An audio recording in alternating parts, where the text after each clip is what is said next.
Eu tinha mais ou menos 5, 6 anos de idade. 5, 6 anos de idade, pessoal.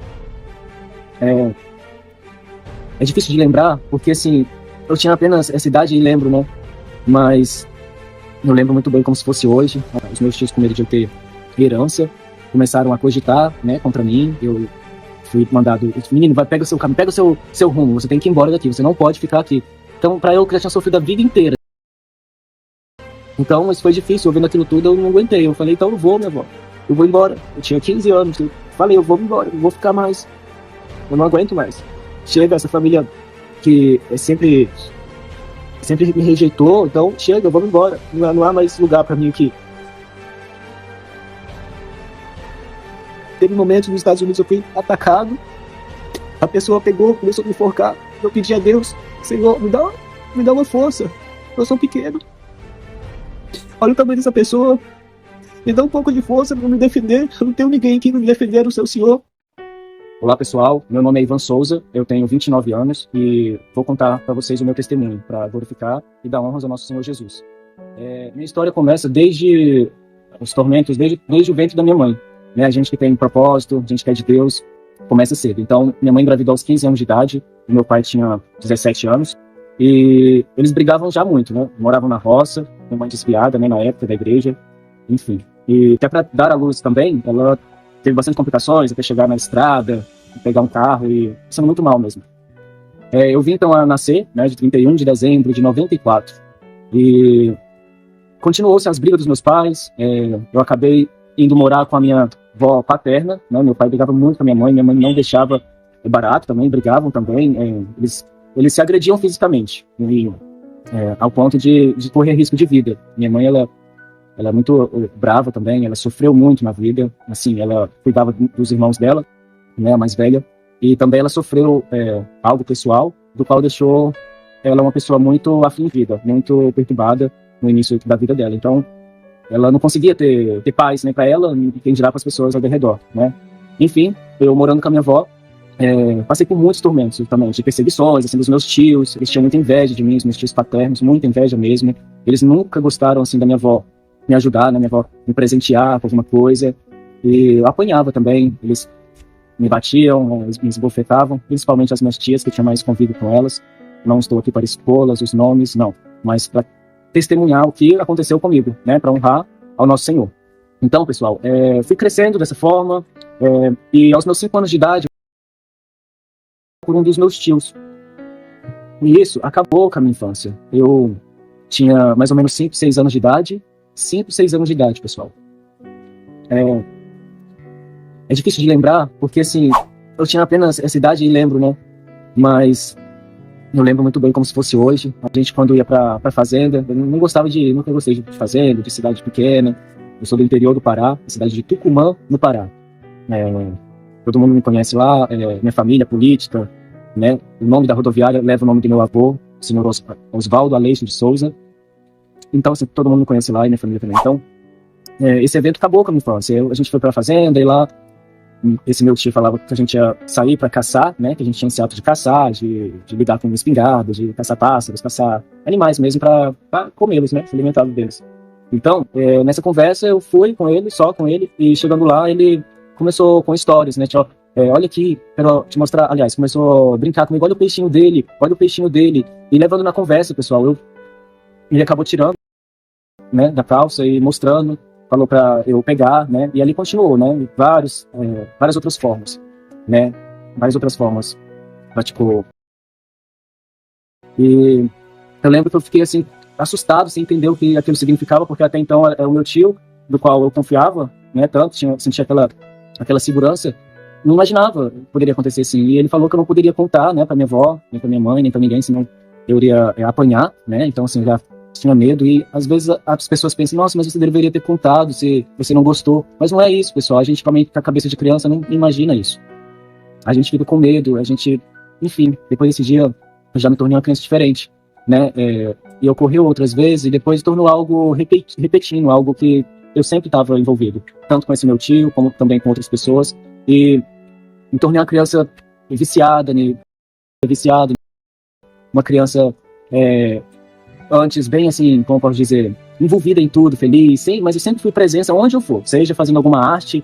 Eu lembro que eu tinha as festas juninas, colocaram uma roupa de anjinho junto com várias outras crianças, a gente ia fazer uma apresentação para Deus, e nesse dia também, subindo lá nas porteiras, nas cercas, tinham várias velas, né, dos devotos, dos santos, né, na época também, minha avó era da igreja católica, parte de pai toda católica, parte de mãe é assembleianos, mas eu morava com minha avó paterna, então eles cultivavam sempre os santos, e nesse santo de São João, nessas festas de São João, junina, eu, depois de ter acabado a festa, eu fui subir, curioso, saí do meio das pessoas e fui subir na cerca, vendo aquele tanto de luzes, de velhinhas, e quando pensa que não, pessoal, pegou fogo na asa, né, da roupinha, e quase aconteceu um acidente grande, então, tipo, eu saí correndo no meio das pessoas, foi o maior, eu levei até uma bronca, né, quase apanhei, porque tudo eu apanhava, né, tudo era motivo de eu apanhar, essa foi a forma de educação que eu tive para me educarem, foi pelo meio de apanhar, de levar surra mesmo.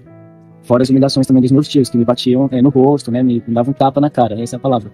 Então, eu sofri muito mesmo, e depois desse evento, eu sempre era pego na escola, apanhava, não adiantava. A minha ata escolar tem um monte de eventos assim, né, que aconteceu. Eu passei a ser uma criança briguenta, também brigava na escola, chegava em casa com as roupas rasgadas, levava outra surra em casa. Então não foi fácil mesmo. E continuou-se de diversas formas, eu sofria bullying na escola, né? No entanto, eu sempre me esforçava para tirar boas notas, para conseguir, para dar o meu melhor, para, né, tentar compensar o que eu sofria, para tentar mostrar para as pessoas que eu vou conseguir, né? Então alguém falava para mim assim, você não pode fazer isso. Eu pensava, deixa só eu crescer para ver se eu não posso, né? Deixa só eu crescer. Então eu ia ler livros, até sem me pedirem, ia ler livros, terminava um, ia ler outro, e aquilo me ajudava a distrair a mente, aquilo me ajudava a não lembrar do tanto de sofrimento rolando na alma. Eu lembro que eu perguntava para Deus, meu Deus, por que, meu Senhor? Por que isso?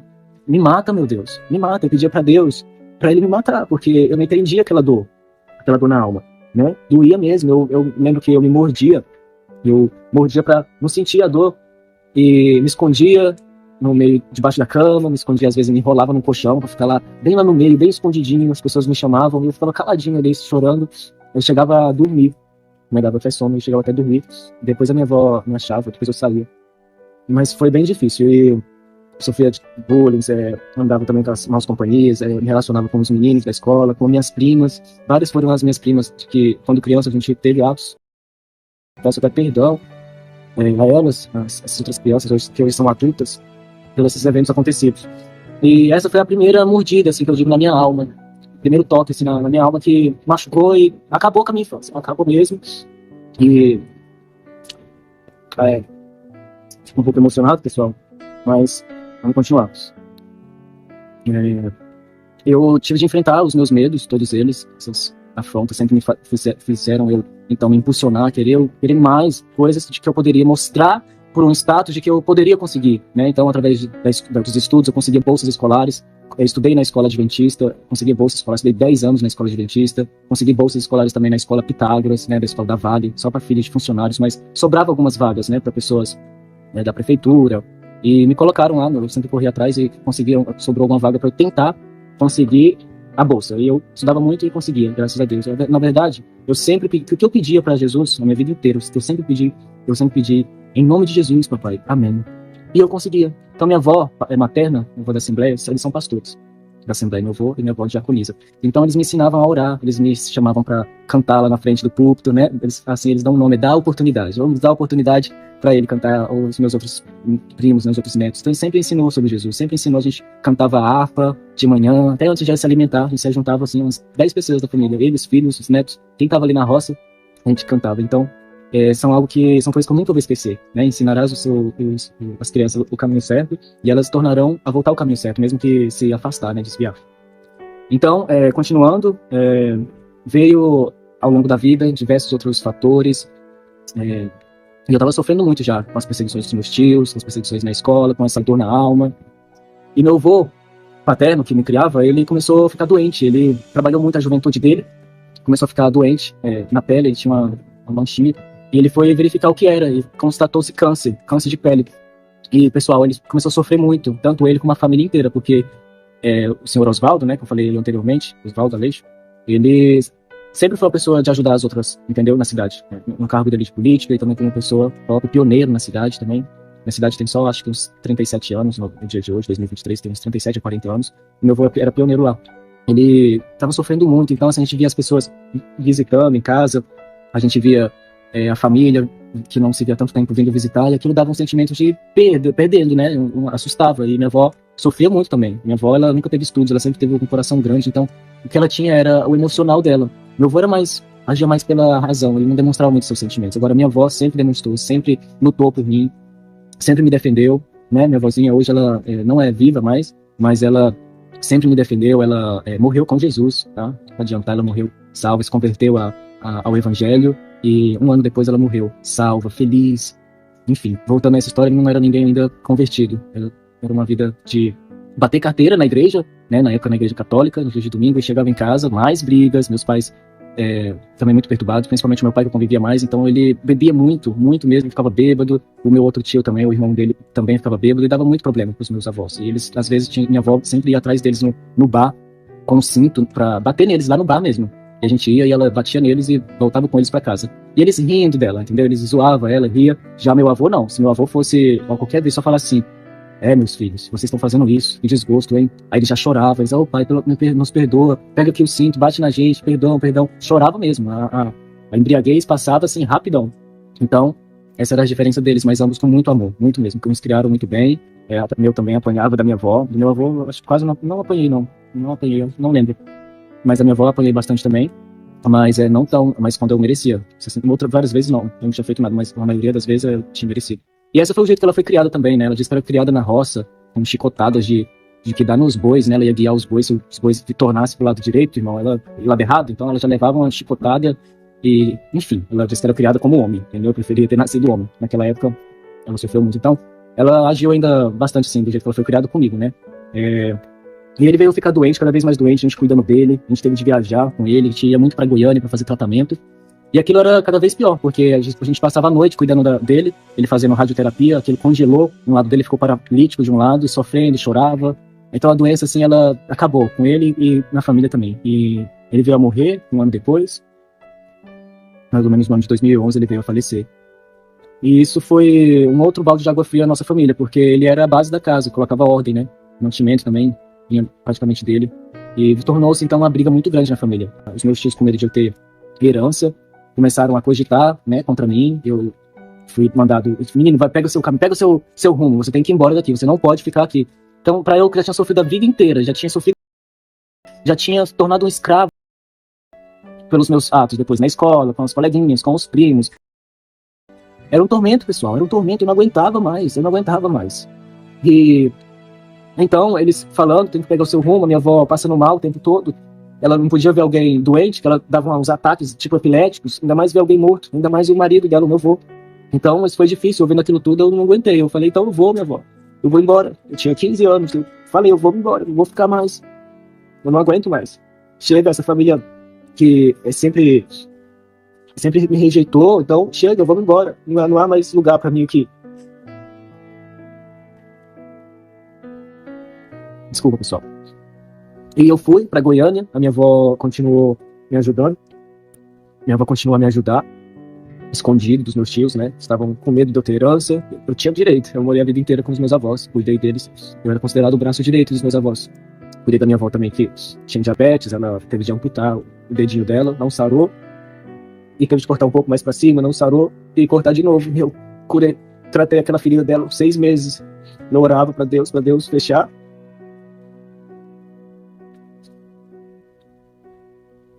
Para Deus fechar a ferida. E fechou durante esse período de tempo, sarou. Então tinha muitos casos de diabetes na família. Graças a Deus me protegeu para eu não herdar isso. Mas a irmã da minha avó também cortou o dedinho, feriu, né? Machucou e não sarou, teve de cortar o dedo, não sarou, cortou o pé, não sarou, cortou a canela, não sarou, cortou a perna. E depois ela machucou a outra perna e cortou tudo. Eu lembro que eu saí com ela foi antes da minha avó ainda, carregando ela na cadeira de roda. Eu até brincava, ia correndo assim, acelerando na cadeirinha de roda, brincando com ela, né? Correndo mesmo, e ela achava bom. E ela ficou surda, a diabetes deixou ela surda, deixou ela cega, deixou ela sem as pernas. E ela seguia muito as imagens, né, devota de Maria, de outras santas, imagens, e eu nunca concordei, porque na Bíblia fala: não adorarás outras imagens, outros santos, outros deuses, somente Deus, Jesus e o Espírito Santo. Então, da maneira que elas pregavam a respeito de Jesus ali na cruz, né, despedaçado na cruz, carregando a cruz assim, colocando assim, elas ficaram pior do que ele, né? Sem pernas, surda, muda, cega. Morreu assim. Era uma pessoa boa, muito boa. Mas eu não sei se ela teve a salvação dela. Não sei se ela é uma pessoa muito boa, todos amavam ela, mas ela, até que eu saiba, não tinha aceitado Jesus ainda. Morreu. Depois a minha avó começou nos mesmos jeitos, só que, como eu disse, sarou o pezinho dela. Eu orava muito pra Deus. Enfim, aquilo... Esse evento fez com que, então, diante de tanto sofrimento de ver a minha avó sofrer, eu decidi de ir embora e fui pra Goiânia, e lá eu tinha apenas 15 anos. E eu cheguei em Goiânia, comecei, então, me rebelei em Goiânia. Eu comecei a sair com as pessoas, com os amigos de lá, e mesmo menor de idade eu comecei para os bares, consegui uma identidade. Um amigo meu da época trabalhava no fórum e consegui um daquele negocinho que dá identidade, autentica o documento. Então fizeram uma identidade lá e colou aquele adesivo lá e colocou a idade diferente. Então eu comecei a ir nos clubes em Goiânia, ir em diversos clubes, e essa foi a porta para começar. Então as pessoas ofereciam para pagar, né, a balada para mim, ofereciam bebidas, ofereciam até dinheiro em troca de ficar comigo. E esse foi o começo do mundo. Porque a Bíblia diz, um abismo puxa o outro. Então já puxou esse outro da prostituição. Eu comecei a me prostituir com essa idade, primeiramente com pessoas individuais, uma aqui, uma dali. E depois um amigo da época chamou, deixa eu ver aqui, pessoal. Um amigo me chamou para ir trabalhar na rua. Então lá em Goiânia, na rua 2, com a Goiás, pessoal, uma rua de prostituição. Eu fui, menor de idade, fiquei lá exposto, passava as pessoas de carro. E eu só lembro, eu fui ensinado o jeito que eu deveria falar, o jeito que eu deveria perguntar, o que a pessoa queria, o que a pessoa gostava. E eu lembro que eu só entrava no carro e ia, né, pra um bairro de motéis lá em Goiânia. Também tem esse bairro, né, todo de motel, só motel. E fiquei nesse período com vários homens, com mulheres. Eu lembro que eu atendia, né, a gente fala assim, atender até uns 3 clientes por dia, 2, 3 clientes por dia. E fui me envolvendo no mundo.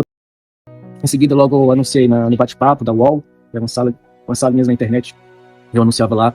E aí um abismo puxou outro, conheci uma pessoa lá de Goiânia, conheci também um ator, e falou: Ivan, você tá perdendo dinheiro, você precisa fazer isso, olha aqui um contato para você fazer suas fotos. Eu fui fazer as fotos, né, eu lembro, eu fui lá para esse Parque Mutirama, lembro até hoje, fiquei nu lá, tirei essas fotos, e de acordo com esse amigo da época lá foi me aconselhando, eu fui fazendo. Então eu já fiz as fotos rápido, e logo fui para Brasília. E lá em Brasília, eu lembro que eu cheguei na rodoviária, veio uma pessoa me buscar, era uma travesti, a dona do site lá de Brasília. Tinha 2 homens com ela, uns seguranças, eram uns capangas, né, a gente fala. Eu não tinha um pingo de medo, nunca tive um pingo de medo. Desde pequenininho eu pulava no rio, lá no Rio no Pará, né, aqueles rios amazônicos, né, uma terra amazônica, eu nadava e tinha animais, ariranha, vinha essa ariranha, eu já pegava minha faquinha ou a espingardinha que eu tinha. E eu nunca tive medo. Às vezes tava no meio das vacas lá, brava. A família, cadê o menino? Tá lá no meio das vacas. Eu nunca tive medo, então ela olhou assim pra mim: quantos anos você tem? E eu tenho 15. Nossa, menino, achei que ela ia brigar, né? Você vai rachar de fazer dinheiro. Então, ela me viu com esse olhar, me alugou o apartamento dela, só que aí eu dividia com essas 3 pessoas. Imagina, uma cama, e dormir 3 homens na cama. Quando chegava o cliente pra um, os outros 2 tinham que descer. E assim foi, pessoal. Fiquei um tempo em Brasília, atendi vários políticos homens mesmo, com família, com filhos em casa e tudo, mas estavam ali, ó, pra ter uma criança, né? Pra terem. E um dos amigos meus, que falava que era amigo, me revelou pra todo mundo. Ele falava assim: olha aqui o meu link. Então, quando a pessoa ia pra abrir o link, ela dava direto comigo lá, todo exposto. E a minha família inteira lá no Pará ficou sabendo, lá na minha escola também. Eu virei assim uma vergonha, tudo quanto é lugar na escola. Eu lembro, as pessoas abriam o notebook, assim, celular, pra mostrar, assim, as fotos. Tinha professora que deixava mesmo, sabe? Eu lembro até hoje, uma professora lá de química, desse colégio Pitágoras. Não vou falar o nome, mas é uma das que ficou marcada, né? As pessoas que mais atacou a gente, que mais ficou marcada, e as que mais peço a Deus pra tocar na alma. Se vocês estão assistindo esse vídeo, eu peço que Deus toque na alma de vocês. Eu já perdoei vocês. Perdoei todos vocês, saibam disso. Que Deus toque na alma de vocês, libertem vocês também, assim como Ele me libertou. E vocês possam se arrepender, vocês possam ter um testemunho de vida. Jesus, Ele não permite isso tudo acontecer pra você ficar sem ter o que falar. Não, Ele permitiu isso tudo, esteve sempre comigo, pra hoje eu ter um testemunho. Hoje eu posso dizer: forte sou devido a tudo que eu passei. Mas não foi um mar de rosas nessa época. Como vocês podem ver, faz sofrimento atrás de sofrimento. E morando em Goiânia, eu achei que eu tinha então paz, felicidade, a libertinagem que eu tive, de poder sair para as baladas, beber. Eu amortecia, na verdade, as dores, né? Então, isso foi foi na época algo que eu achava que era bom, e em Brasília também. Então passei também aí em toda a região ali do Goiás, de Brasília, para paradas LGBT, né? Às vezes eu ia, acordava na casa de alguém que eu nem sabia. Às vezes chegavam os pais dessas pessoas, desses amigos, e já chegavam já batendo neles, era uma luta, tinha que sair correndo, às vezes sem camisa, entende? Às vezes voltava de uma outra cidade, de Anápolis, ou de Senador Canedo, ou da própria Brasília mesmo, porque é tudo perto ali, Goiânia, Brasília, Senador Canedo, Caldas Novas, tudo perto. Então a gente ia e só não sabia se voltava, porque voltava bêbado no carro, todo mundo bêbado, entende? E sempre acontecia acidentes nas viagens. Então Deus sempre esteve comigo, sempre esteve comigo. Às vezes a pessoa pergunta: onde estava Deus quando você foi abusado? Estava comigo, ele me protegeu. Assim como ele estava com Jesus quando ele foi massacrado, quando ele foi pego, né, moído, macegado e pregado na cruz, esteve com ele. E hoje é o nosso Redentor. Devido à morte, ao sacrifício de Jesus, hoje a gente tem salvação, hoje a gente tem o poder de Deus, autoridade no nome de Jesus. Hoje a gente tem vitória, Deus nos dá vitória todo santo dia, Deus nos dá garantia de vitória. Então isso é extraordinário. Então o que aconteceu com a gente, na Bíblia fala, leve e passageiro, porque a gente nem imagina o que Deus está fazendo pra gente no céu. Não é verdade, pessoal? Então eu achava que essa era uma vida boa, de festa, de sair, fiz vários amigos, não tinha mais julgamento de ninguém numa cidade tão grande. Então as pessoas, cada um por si, Deus por todos, e cada um fazer sua felicidade. E lá também eu lembro que antes de começar de cabeça, eu estava procurando empregos, não achava, e eu estava morando numa casa com outras 11 pessoas homossexuais, uma casa que era beliche. A gente morava nas camas de beliche, né? Cada um tinha uma caminha, beliche, uma debaixo da outra, e eram 11 pessoas, e as 11 pessoas também implicavam comigo, entendeu? Eu implicava com elas e ela implicava comigo também. Colocava requeijão dentro do meu tênis, olha que eu enfiava o pé, tava lá aquela melança de requeijão, eu colocava laxante na minha comida, sempre orei para ela comer, né, mas mesmo assim esse trem tá com gosto ruim, eu dava dor de barriga, colocava lá negócio para cair o cabelo no shampoo, eu cheirava assim, sabe? Então, tipo, era muita perseguição, ameaças, tipo, às vezes um deles lá falava assim: você acha que você é o boneco, não sei das quantas, eu vou cortar essa sua carinha toda. Então eu sofria diversos tipos de ameaças, não tinha medo, não sei porquê, mas eu sofria essas ameaças também, e surgiu um trabalho para eu trabalhar com um pai de santo lá em Goiânia, e aceitei esse trabalho, fui para trabalhar, vou falar o nome não, mas o apelido, Pai Andy, o apelido dele, Pai Andy, em Goiânia. E trabalhando lá, pessoal, o meu trabalho era de anotar os pedidos das pessoas. Então tinha pessoas ligavam para pedir os trabalhos espirituais, e elas pediam aquelas coisas mais tenebrosas, mais horrorosas. Tinha pessoas que pediam: olha, quero que morra assim, quero que aconteça assim. Eu não sabia que era isso que eu ia fazer, né? Mas quando eu escutava aquilo, pessoal, no telefone, eu ficava perplexo, porque as pessoas maldosas mesmo, tipo, falava essas coisas, e eu ia anotar. Só que eu lembro que quando eu ia anotar, eu anotava o nome errado, né? No intuito de não dar certo, eu colocava o nome errado, alguma coisa errada, eu anotava tudo errado. Mas chegava em casa, eu não dormia. Eu tinha pesadelos, tinha umas coisas muito ruins mesmo. E esse pai de santo também quis se relacionar comigo, e eu mandava tudo pra dentro. Tipo, me relacionava pelo dinheiro. E aí eu fui indo, pessoal, essa vida promíscua com essas pessoas. E minha família descobriu, como eu disse pra você, e eu fiquei revoltado. Falei: olha, vocês merecem isso mesmo, é culpa toda de vocês. Mas por dentro não era. Por dentro eu sofria muito ainda. Eu queria mesmo era ter me formado em médico, qual eu sonhava, né? Tornar médico. E eu queria essa vida, mas achava que se eu ficasse rico, então eu poderia financiar a minha faculdade, que outrora era prometida para mim, mas devido ao meu avô ter falecido, então os outros planos, né, se teve. E fui levando a vida dessa forma, eu fui me aprofundando cada vez mais. Eu lembro que eu já fazia até viagens, ia para São Paulo, eu atendi muitas pessoas mesmo, políticos, pessoas famosas de São Paulo, num canal de TV, da Rede Globo, eu lembro que eu fui mesmo, lá em São Paulo, na Globo, ali perto da Ponte Estaiada, né. E eu lembro que eu atendi pessoas, foi em programa de TV, tenho fotos, inclusive, fui no Altas Horas, fui no programa do Faustão, que tinha lá ainda, fui no Hoje em Dia, no jornal Hoje em Dia, conheci eles, e várias pessoas eu conheci ali. E aí fui indo, fui levando, mas na minha mente eu pensava assim: eu quero sumir, eu achei que eu tava aqui sumido, que ninguém ia me descobrir, né, achei que eu ia vir pra Goiânia, pra Brasília, ninguém ia me descobrir, ninguém me conhece, mas foi uma semana, pessoal, não durou uma semana, eu fui descoberto. E foi aterrorizante, né? Eu comecei a receber mensagens. Quem nunca tinha me mandado mensagem, tipo assim, da escola, sempre me fizeram fazer um bullying comigo. Então vieram esses colegas da escola: você não precisa disso, né? Eu olhava umas fotos lá e tipo, nossa, nem parece ser verdade. Enfim, e eu pensava assim: agora que eles estão falando comigo, então isso me trouxe uma notoriedade. E, enfim, então é o que eu comecei a fazer mesmo, e pensei: eu quero ir pra fora, quero ir pro exterior. E comecei a pensar, tudo começa na mente, né, pessoal? maquinar na mente. Então, comecei a pensar e ir para os Estados Unidos. E, como eu disse, tudo que eu pedi em nome de Jesus, eu sempre consegui. Tudo. Tudo. Até na época minha que eu era do mundão e também agora, né? Principalmente com ele. Então, agora as vitórias são garantidas ainda mais, né? Então, eu lembro que eu olhava assim Nova York, lembro que eu olhava assim Los Angeles na época.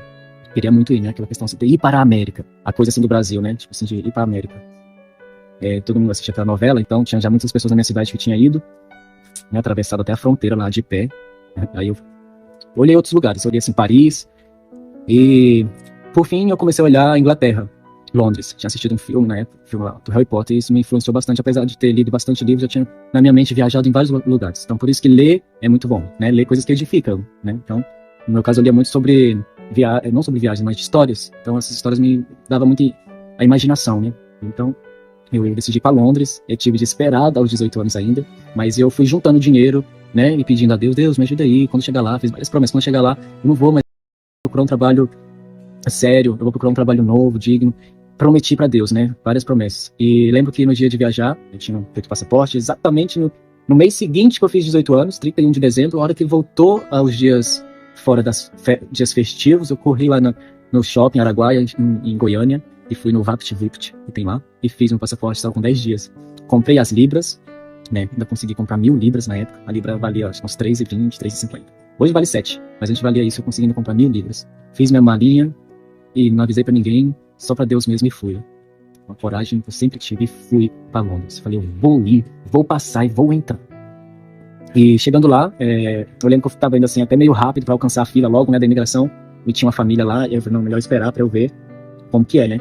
E vi como que era, e chegou minha vez, eu não falava inglês, e aí o oficial perguntava pra mim as coisas, eu falava, yes, yes, ele perguntava, yes, yes, yes, falava yes pra tudo. Aí teve uma hora que ele falou lá assim, yes, eu não, sorry, não, sorry. Aí ele riu assim e falou, pass, aí me deu meu passaporte, e falou pra eu passar, né? Então, aí já começou, já entrei em Londres, e tinha lá escrito no passaporte, proibido trabalhar.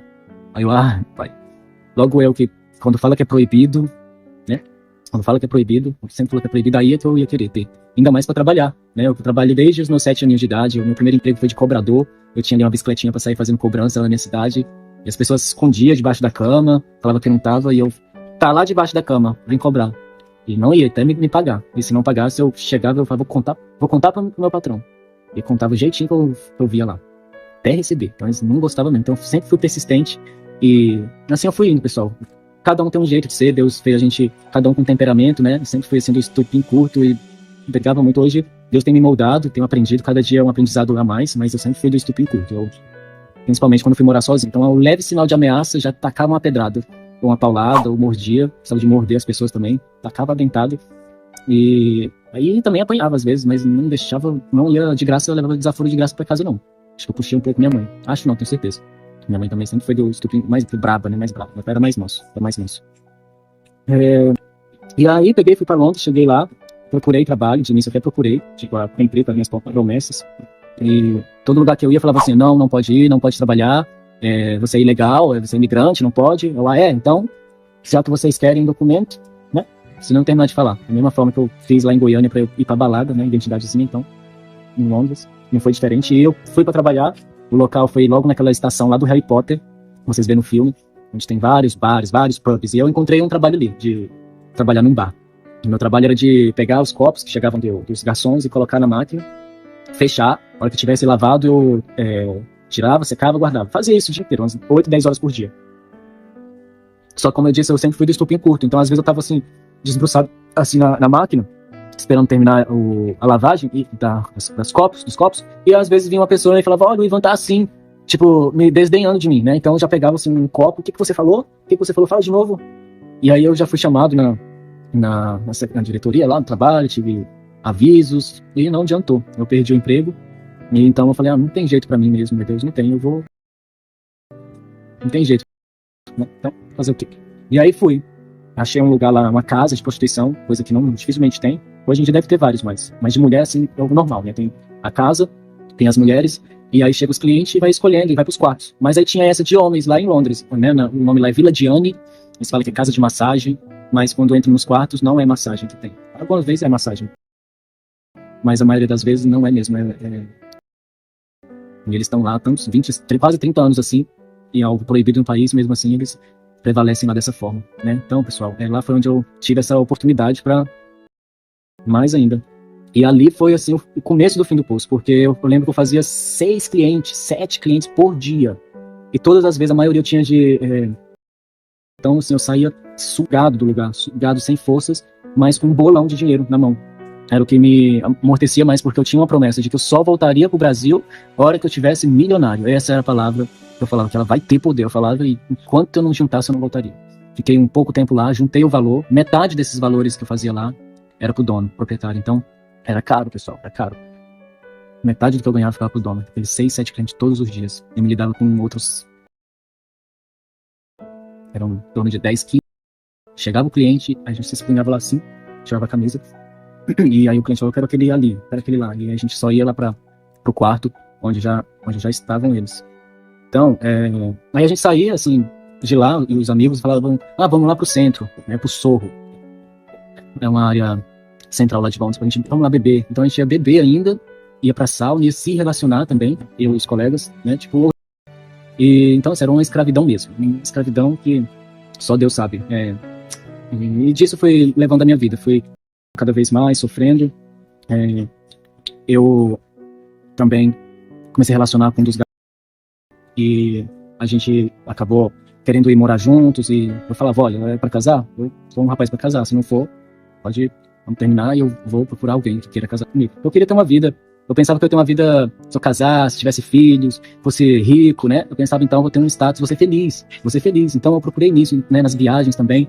E eu fui tendo tudo, pessoal. Tudo que eu achava que daria uma felicidade duradoura, eu fui atrás da felicidade. Então, casei, comecei a viajar também. Mal cheguei em Londres, mal casei, e mal já saí de Londres para querer ter lua de mel também em outros países. Então, foi onde eu fui para os Estados Unidos, fui na Disney, onde eu sempre falei que um dia iria.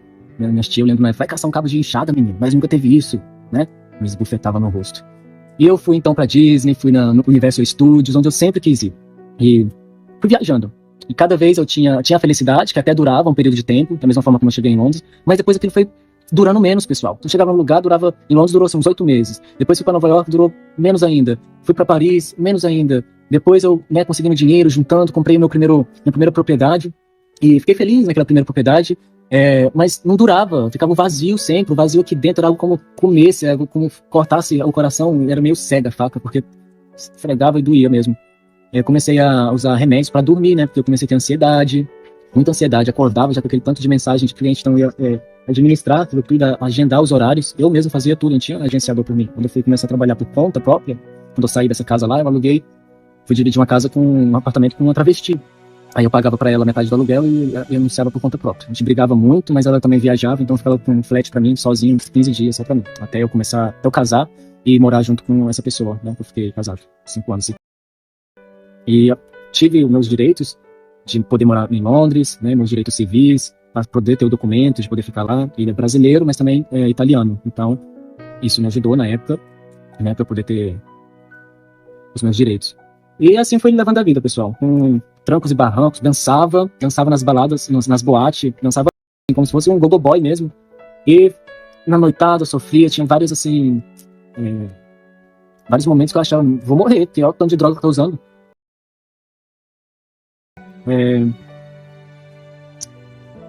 E comecei a envolver também não deu certo o relacionamento, durou um período de tempo, durou quase 5 anos. E depois eu comecei a me afundar mais. Eu me envolvia com traficantes, com pessoas... ia trabalhar junto, chegava lá assim... mas Deus sempre me protegendo, pessoal. Sempre foi me protegendo. Se não fosse assim, eu não estaria aqui pra contar esse testemunho. Muitos dos amigos meus morreram. Às vezes boiando na banheira, assim, entendeu? Então, eu sou um milagre de vida mesmo. Deus foi e é misericordioso na minha vida, assim como Ele é na sua vida. Você está assistindo esse testemunho, é porque Ele escolheu esse exato momento, pois nenhuma folha cai sem a permissão dele. Então Ele quer te salvar. Se você foi rejeitado, né, pela família, abusado, jogado fora, expulso de casa, garota de programa, as garotas de programa também, então saiba que Jesus veio para nós, justamente para nós, para a gente se arrepender e Ele nos salvar. Eu falo, meu Deus, como assim, como eu, logo eu, meu pai, eu poderia escolher tantos outros meninos menos pecadores, mas você escolheu eu, logo eu, pai. errei tanto na vida, errei tanto.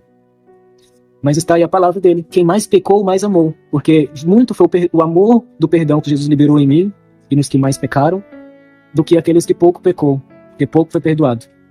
Então Jesus deixou essa parábola para os fariseus, né, que condenava até alguém tocar na mulher, assim, tocar na cabeça da mulher, imagina.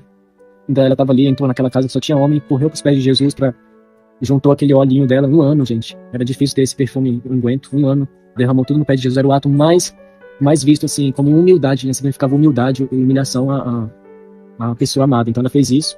Jesus disse que até os fins dos tempos a história dela ficaria para nós. Então você consegue ver lá em Lucas 7:41 até o 50. Lucas 7:41 e 50, tá bom? A parábola dos 2 devedores. Então, fui indo assim, comecei a viajar, fui para vários países, mais de 15 países. Morei na Itália, falo italiano também. Morei em 2 cidades lá, Milão e Florença. E fui viajando, fui fazendo do meu jeito. Tinha alcançado praticamente tudo do que eu tinha almejado. Dinheiro, as viagens, casamento, mas tudo estava indo de água abaixo, pessoal. Só estava faltando eu querer, na época, ficar famoso. Era uma das coisas que eu queria também na época, de ficar famoso, e quase fui indo, porque eu tinha de escolher, né? Eu nunca tinha me vendido por completo, porque assim, eu preferia fazer 100 clientes do que aceitar casar com um e ficar preso com essa pessoa. Eu nunca quis isso, nunca. Eu sempre quis mesmo ter o que eu tinha falado, de alcançar 1 milhão e parar de trabalhar e voltar pro Brasil, né? Então eu alcancei isso e voltei pro Brasil. Mas voltei com a alma pesada, com a alma triste, dolorida. E já tinha comprado 3 apartamentos, um ali na Rua Augusta, em São Paulo, outro em Goiânia, uma propriedade lá, e outro também em São Paulo. E só que às vezes a pessoa pensa, nossa, então compensou, também vou querer. Não, pessoal, eu demorei 7 anos, mais de 3 mil clientes.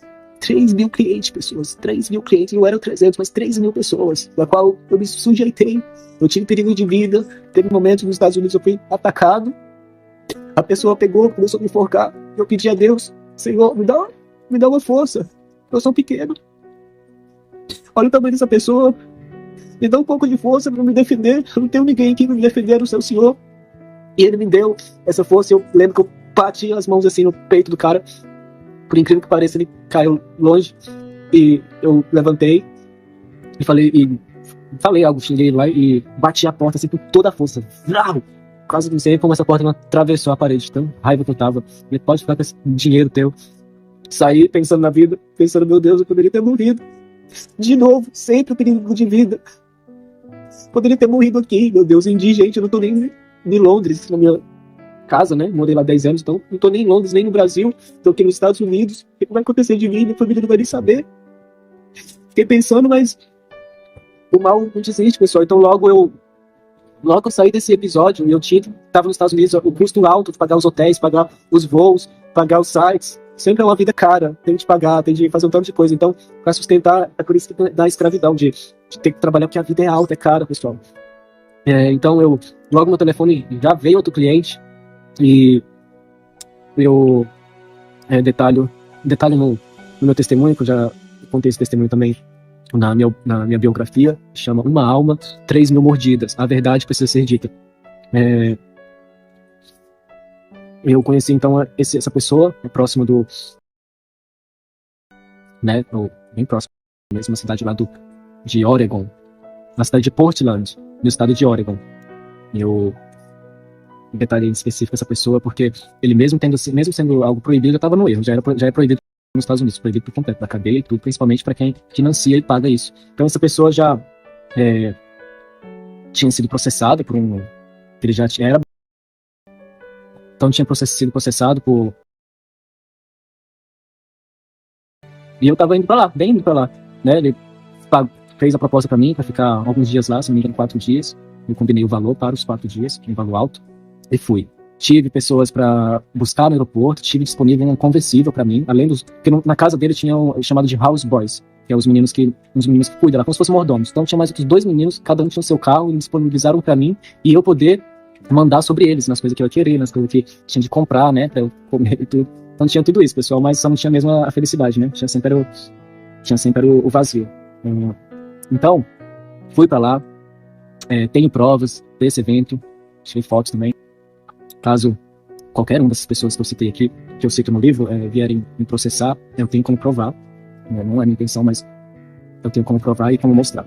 E fiquei lá, pessoal. Fiquei lá. Ó, esse aqui é o meu livro, né? Uma Alma, 3.000 Mordidas. A Verdade Precisa Ser Dita. Ele tá na Amazon.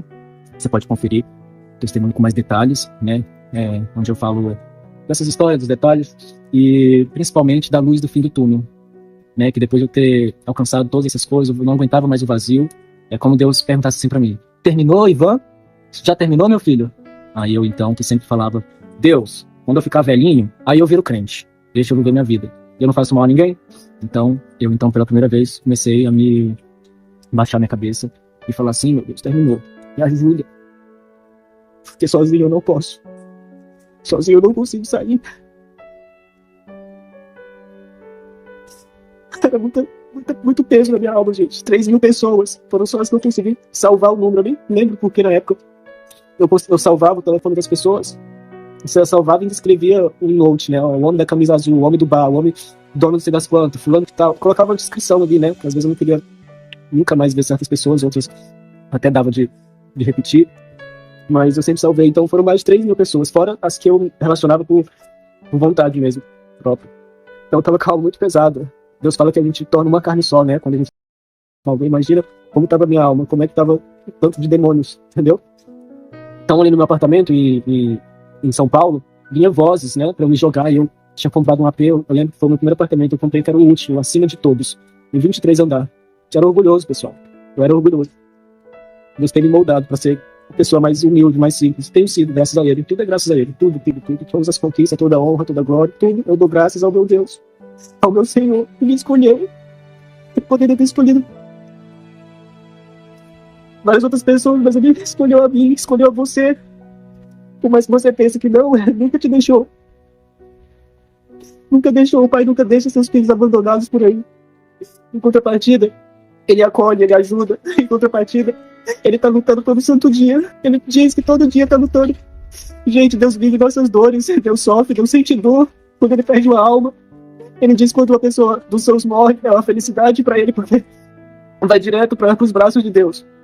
Mas quando uma pessoa morre sem Jesus, Ele nunca mais vai ver essa pessoa eternamente condenada no inferno. Então se entrega para Jesus, dá tempo ainda. Se você fala do sentir do coração, vai sem sentir. Tá valendo, vai sem sentir, não espera. Sentir no coração, não espera alguém te levar. Vai você próprio. Vai, Jesus está te esperando. Os meus perseguidores que tentaram contra a minha vida foram várias vezes. Quando eu voltei pro Brasil, eu pensei que eu ia ser feliz. Tava milionário já. Orgulhoso, mas vinha essas vozes, se joga. Eu não vou me jogar. Agora que eu vou viver. Agora que eu vou ser feliz. Eu achava que ia ser feliz. E aí meu irmão foi quem me evangelizou. Meu irmão caçula. Meu irmão Hércules de Souza, Pereira de Souza. Foi quem me evangelizou. Eu agradeço muito a Deus por ter usado meu irmão. O mesmo irmão, o único irmão, filho de pai e mãe. Eu tenho vários irmãos, eu tenho mais de 10 irmãos. Eu amo todos mesmo. Mas esse foi o único de pai e mãe, e especial, porque me evangelizou. Eu amo todos, mas esse me evangelizou. Eu nunca vou esquecer que Jesus usou ele para fazer. Ele jejuava por mim, ficou magro, jejuando. Buscava sempre, eu falava: vai lá, ora por mim, ele me deixa aqui.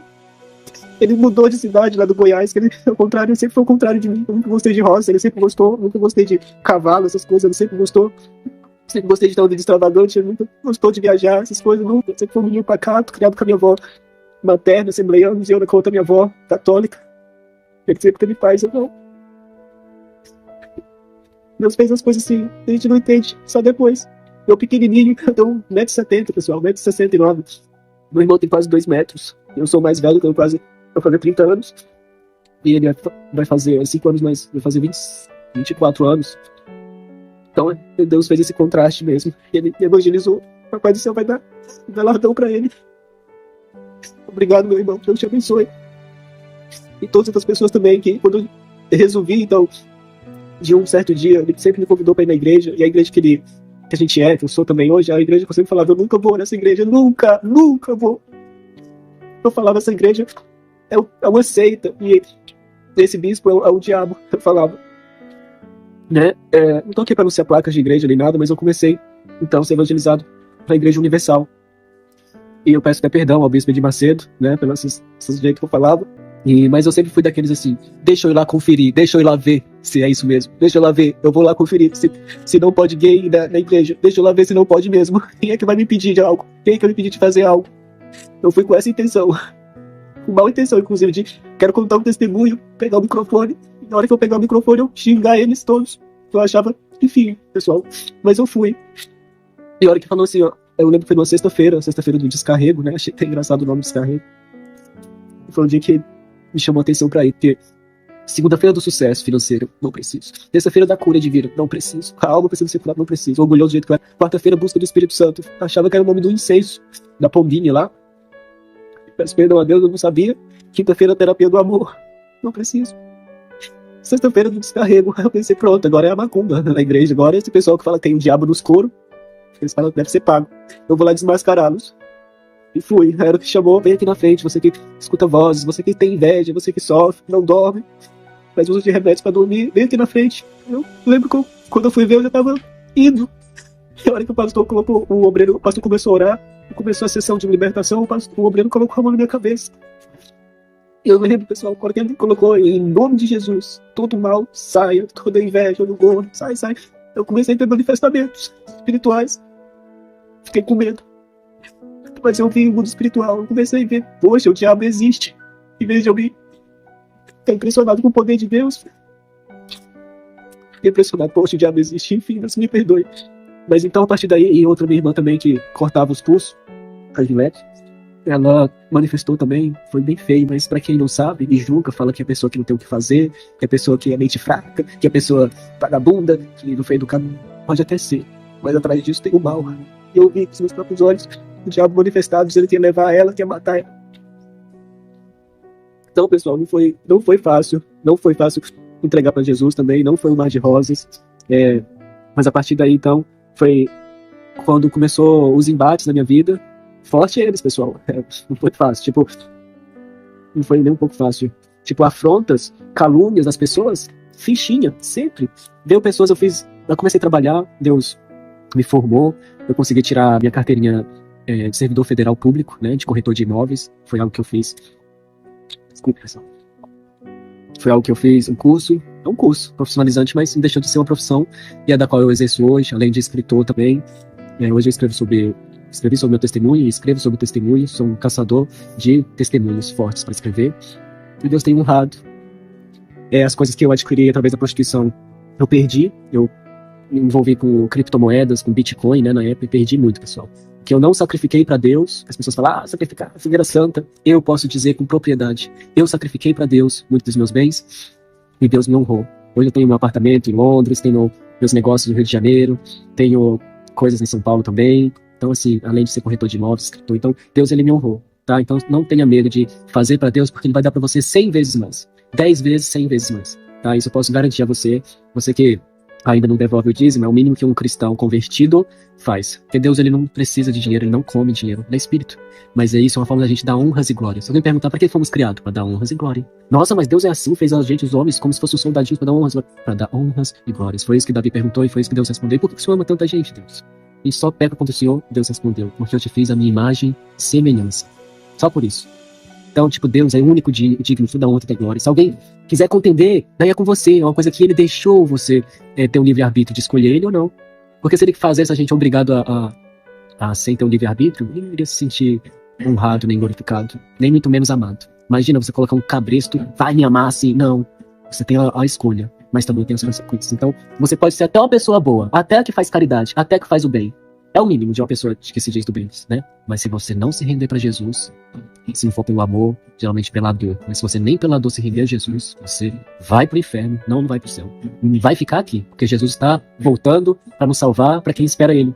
Então, diante de tudo isso que me aconteceu, eu posso dizer, forte sou por tudo que eu passei, tenho esse testemunho de vida para honrar e glorificar o meu Deus, e onde eu for, eu vou glorificar o nome dele, onde eu for, vou falar dele.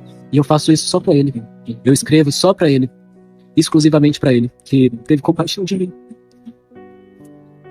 Alguém tão desprezível. Nunca ninguém deu nada pra mim, gente. Nunca. Quem me vê aí, eu me vê como um moleque, um menino. Então a gente tem batalhas. Todos os dias a gente tem batalha. Todo dia é um leão, né? Vem as lutas, vem as tentações. Vem. Não adianta pensar que não vem. Vem. Vem as pessoas, afronta, até mais. Quando você é cristão, até mais. Você vai pra resolver alguma coisa, a pessoa te trata mal, a pessoa Sabe, às vezes você precisa de resolver algo e a pessoa, não vou. Parece que eu não falei nada, mas ela vê algo que incomoda. E Jesus diz que sofrereis aflições, perseguições e sereis odiados por causa do nome dele. Então é assim, pessoal, até ele voltar. Mas uma coisa eu te garanto, a vitória é certa, ele nos dá vitória todo santo dia. Todo dia ele nos dá vitória. Tem vitórias que é mais rápidas, tem vitórias que é mais demoradas. Mas quanto maior a luta, maior a vitória. Então eu já tive perseguições de pessoas de alta, eu nem sabia o que era PCC, e vieram PCC contra mim, e Deus me dava direção, e todos caíam, porque o inimigo ele veio com tudo, né, pra me matar mesmo, destruir antes de escrever esse livro, que foram 4 anos escrevendo. Eu estou 5 anos na fé, desde 2018, então 4 anos escrevendo, muitos perigos de morte, PCC, macumbeira, a família colocou vários capangas atrás de mim, mas eles erravam caminho. E teve uma vez lá que chegou até eu dar de cara com uma pessoa, e o sangue de Jesus tem poder, bate retirada, cai por terra, em nome de Jesus. A pessoa começando a manifestar assim. Então, Deus nos dá vitória, sabe? Então, tá finalizando já o testemunho, né? Mais uma vez eu queria agradecer a Deus em primeiro lugar, aos canais que disponibiliza o testemunho, esse que eu estou fazendo, principalmente o primeiro, que é o canal Semeando Vidas, porque assim, pessoal, assistir testemunho edifica a alma, oração edifica a alma. A gente tem que, igual o alimento, arroz, feijão, são alimentos diários, você tem que alimentar a alma, tem que alimentar a alma. Né, assistindo os testemunhos, aí no canal Semeando Vidas tem tantos testemunhos, eu já assisti tantos testemunhos, e convido você também a assistir, né, e buscando a Deus se fortalecendo, porque Jesus está às portas. Às vezes a pessoa fala, escutei isso a vida inteira, basta você morrer, que ele vai voltar e fala assim, venha, ou vai dizer, não, aparta, eu não te conheço. Então se entregue para Jesus hoje, não deixe para amanhã, porque você pode morrer hoje e não acordar amanhã. Então se entregue hoje mesmo, já faz uma oração aí para Deus, se entregando, ele dá um jeito de ir lá e batizar, né, e se entregue para Jesus hoje, não deixe para o dia de amanhã. Aclamarás o nome do Senhor e não morrerás. E ainda se morrer, aí é que você vai viver eternamente ao lado do Senhor. Mas se você não queira, a morte vai chegar para todo mundo.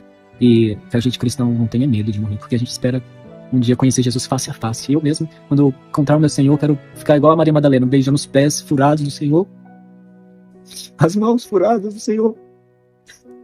Eu quero por muito tempo ficar ali beijando, agradecendo.